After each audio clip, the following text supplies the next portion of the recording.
This is Story Time with AV. Today we will be reading Chapter 16 of Twilight by Stephenie Meyer. This is a chapter book for ages 14 and up. I am using Ocean of PDF.com to download and read this book. So let's get into it. You brought the snacks? Good. I brought the story. Grab your blanket, grab your drink, take a deep breath, and let's disappear together. Chapter 16, Carlisle. He led me back to the room that he'd pointed out as Carlisle's office. He paused outside the door for an instant. "Come in," Carlisle's voice invited. Edward opened the door to a high-ceilinged room with tall west-facing windows. The walls were paneled again in a darker wood where they were visible. Most of the wall space was taken up by towering bookshelves that reached high above my head and held more books than I'd ever seen outside a library. Carlisle sat behind a huge mahogany desk in a leather chair. He was just placing a bookmark in the pages of the thick volume he held. The room was how I'd always imagined a college dean's would look, only Carlisle looked too young to fit the part. "What can I do for you?" he asked us pleasantly, rising from his seat. "I wanted to show Bella some of our history," Edward said. "Well, your history, actually. We didn't mean to disturb you," I apologized. "Not at all. Where are you going to start?" "The wagoner," Edward replied, placing one hand lightly on my shoulder and spinning me around to look back toward the door we'd just come through. Every time he touched me, in even the most casual way, my heart had an audible reaction. It was more embarrassing with Carlisle there. The wall we faced now was different from the others. Instead of bookshelves, this wall was crowded with framed pictures of all sizes, some in vibrant colors, others dull monochromes. I searched for some logic, some binding motif the collection had in common, but I found nothing in my hasty examination. Edward pulled me toward the far left side, standing me in front of a small, square oil painting in a plain wooden frame. This one did not stand out among the bigger and brighter pieces.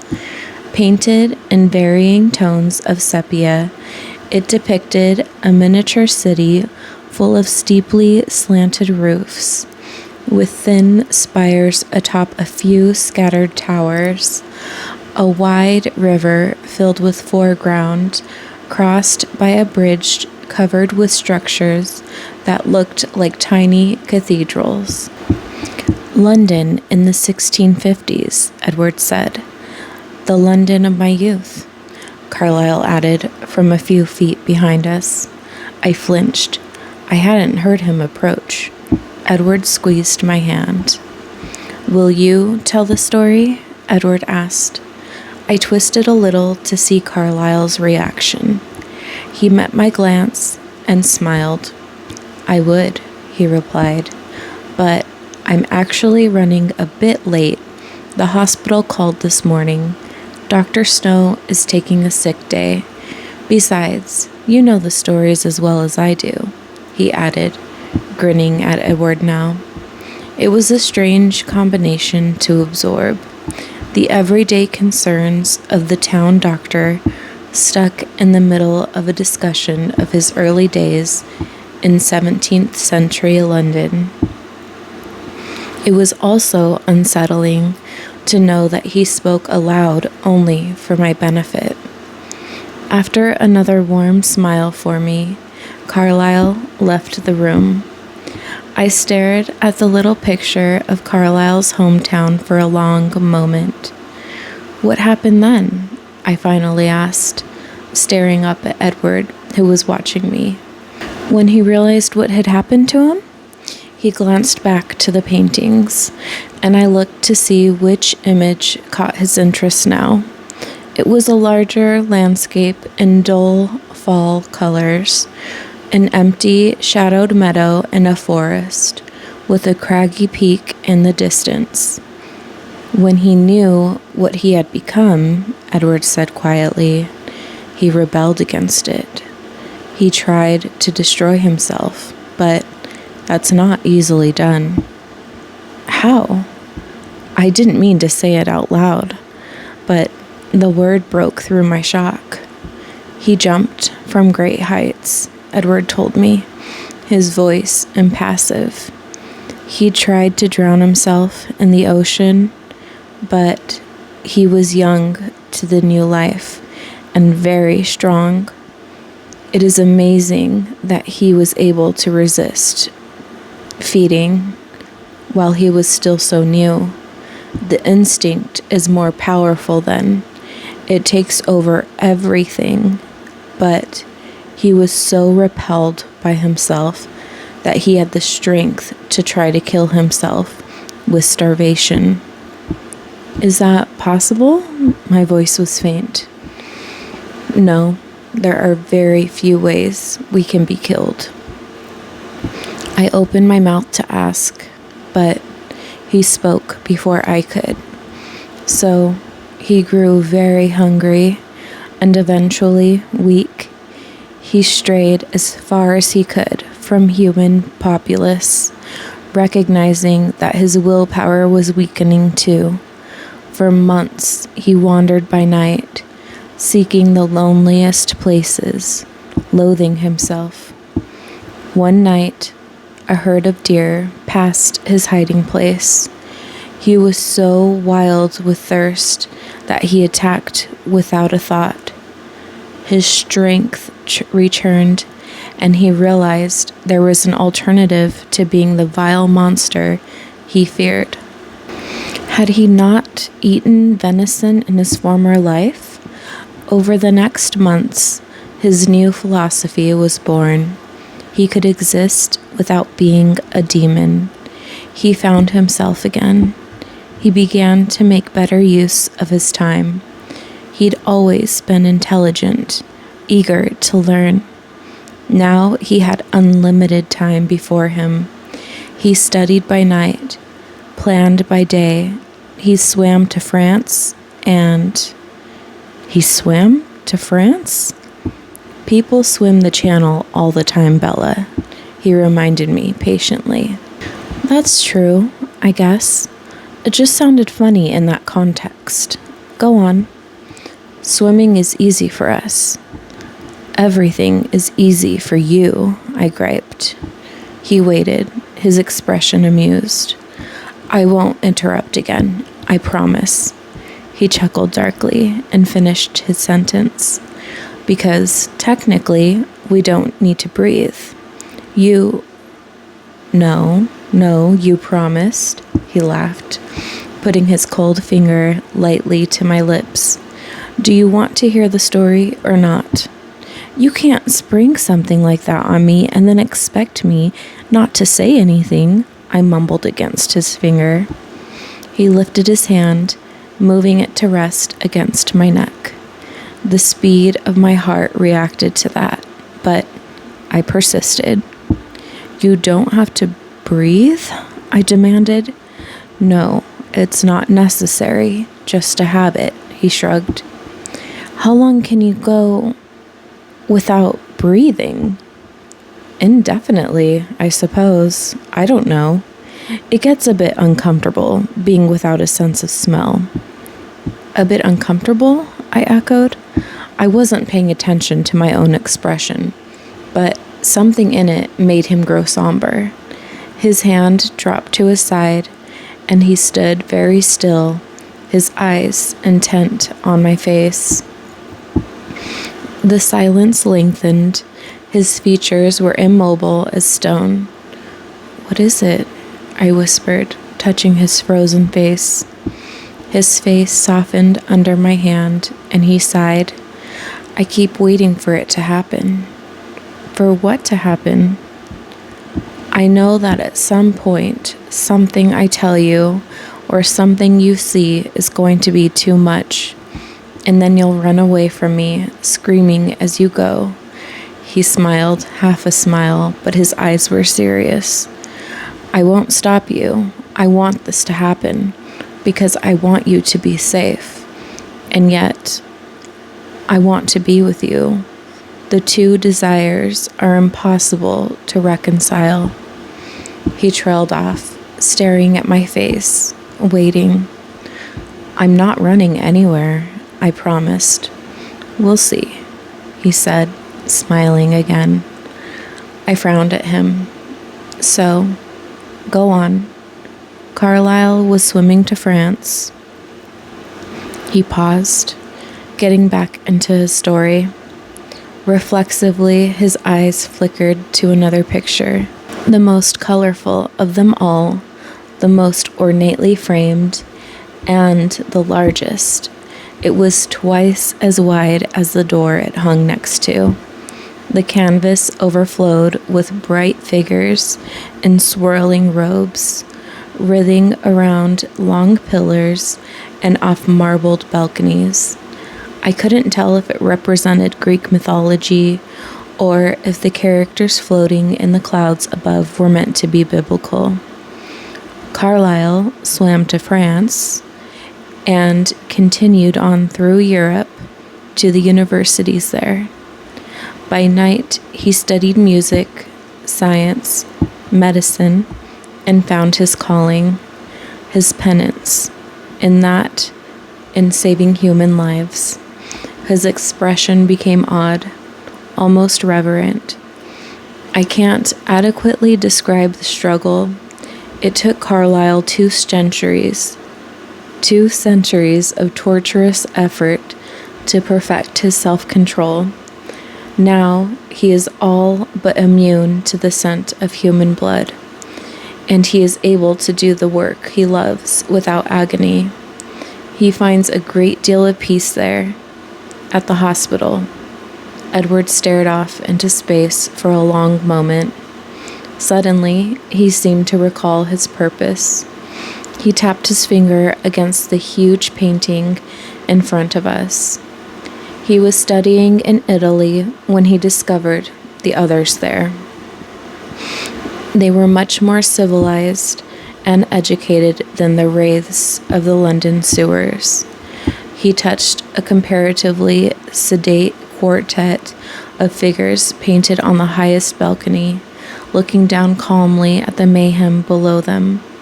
I examined the grouping carefully and realized, with a startled laugh, that I recognized the golden-haired man. Solomina was greatly inspired by Carlyle's friends. He often painted them as gods. Edward chuckled. "Arrow, Marcus, Seius," he said, indicating the other 3, 2 black-haired and 1 snowy white. Nighttime patrons of the arts.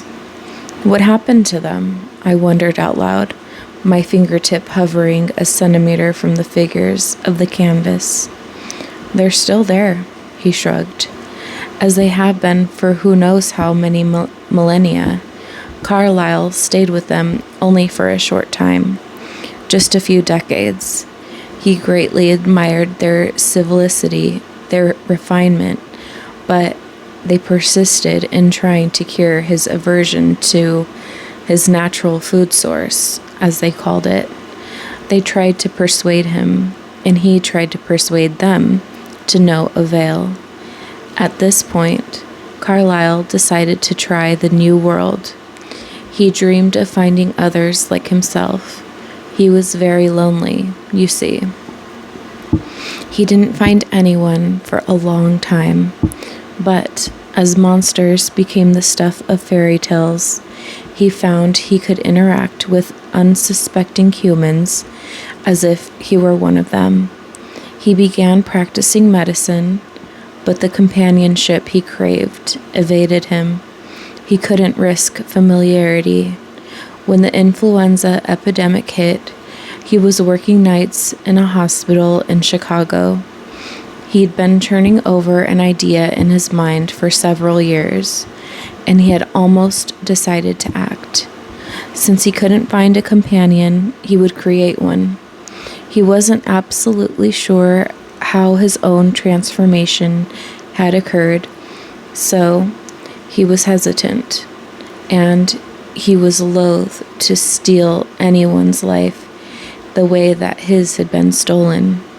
It was in that frame of mind that he found me.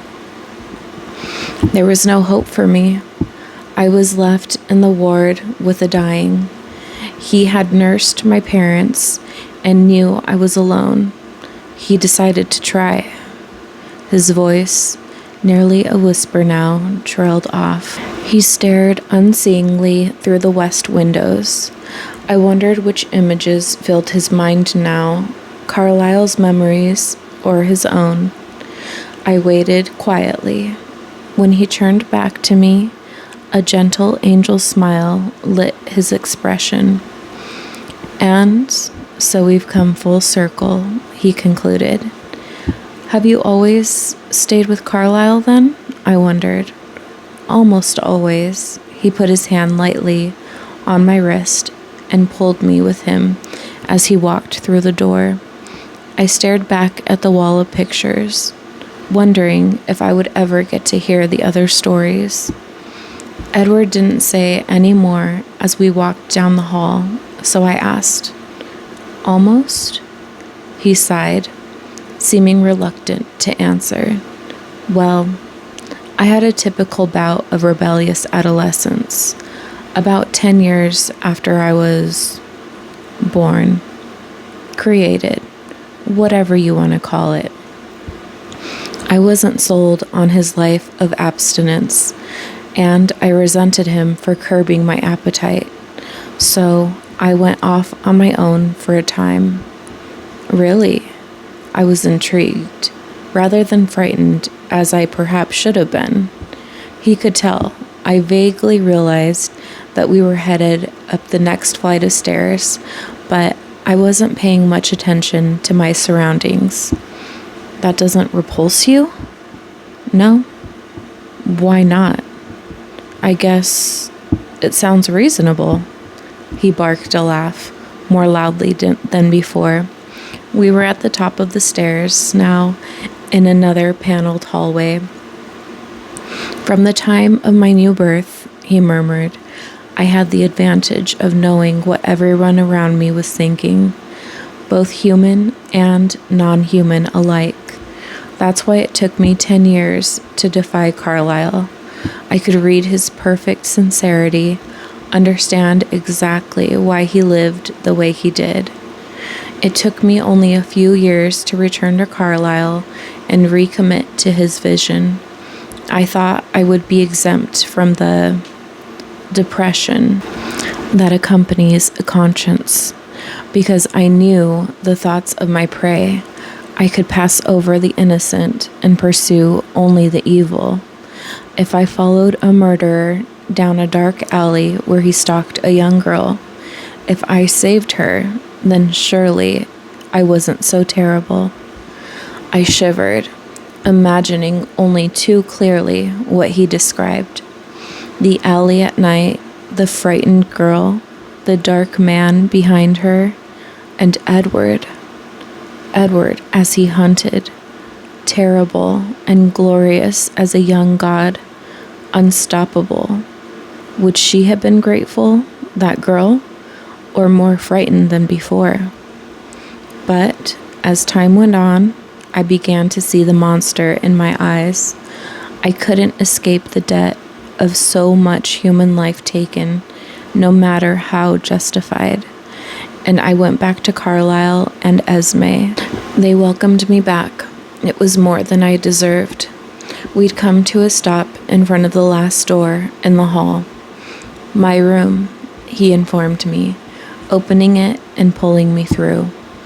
His room faced south, with a wall-sized window like the great room below. The whole backside of the house must be glass. His view looked down on the winding Sol Duck River, across the untouched forest to the Olympic mountain range. The mountains were much closer than I would have believed. The western wall was completely covered with shelf after shelf of CDs. His room was better stocked than a music store. In the corner was a sophisticated-looking sound system, the kind I was afraid to touch because I'd be sure to break something. There was no bed, only a wide and inviting black leather sofa. The floor was covered with a thick golden carpet, and the walls were hung with heavy fabric in a slightly darker shade. "Good acoustics, I guessed?" He chuckled and nodded. He picked up a remote and turned the stereo on. It was quiet, but the soft jazz number sounded like the band was in the room with us. I went to look at his mind-boggling music collection. "How do you have these organized?" I asked, unable to find any rhyme or reason to the titles. He wasn't paying attention. By year and then by personal preference within that frame," he said absently. I turned, and he was looking at me with a peculiar expression in his eyes. "What?" I was prepared to feel relieved, having you know about everything, not needing to keep secrets from you. But I didn't expect to feel more than that. "I like it. It makes me happy," he shrugged, smiling slightly. "I'm glad," I said, smiling back. I'd worried that he might regret telling me these things. It was good to know that wasn't the case. But then, as his eyes dissected my expression, his smile faded and his forehead creased. "You're still waiting for the running and the screaming, aren't you?" I guessed. A faint smile touched his lips, and he nodded.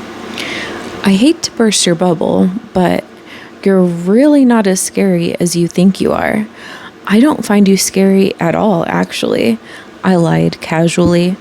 He stopped, raising his eyebrows in blatant disbelief. Then he flashed a wide, wicked smile. "You really shouldn't have said that," he chuckled. He growled a low sound in the back of his throat. His lips curled back over his perfect teeth. His body shifted suddenly, half crouched, tensed like a lion about to pounce. I backed away from him, glaring. "You wouldn't." I didn't see him leap at me. It was much too fast. I only found myself suddenly airborne, and then we crashed onto the sofa, knocking it to the wall. All the while, his arms formed an iron cage of protection around me. I was barely jolted, but I still was gasping as I tried to right myself. He wasn't having that. He curled me into a ball against his chest, holding me more securely than iron chains. I glared at him in alarm, but he seemed well in control. His jaw relaxed as he grinned, his eyes bright only with humor.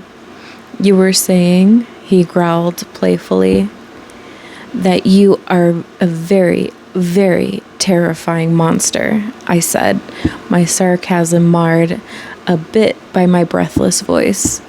"Much better," he approved. I struggled. "Can I get up now?" He just laughed.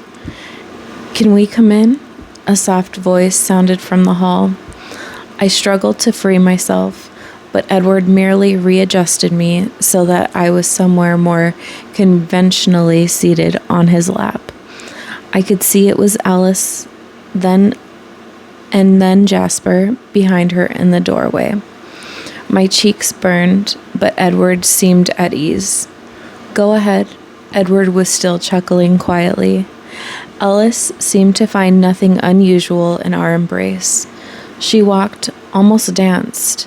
Her movements were so graceful, to the center of the room where she folded herself onto the floor.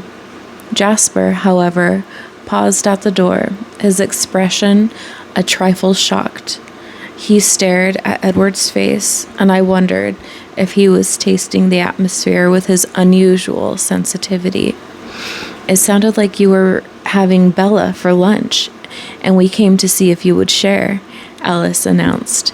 I stiffened for an instant until I realized Edward was grinning, whether at her comment or my response. I couldn't tell. "Sorry, I don't believe I have enough to spare," he replied, his arms holding me recklessly close.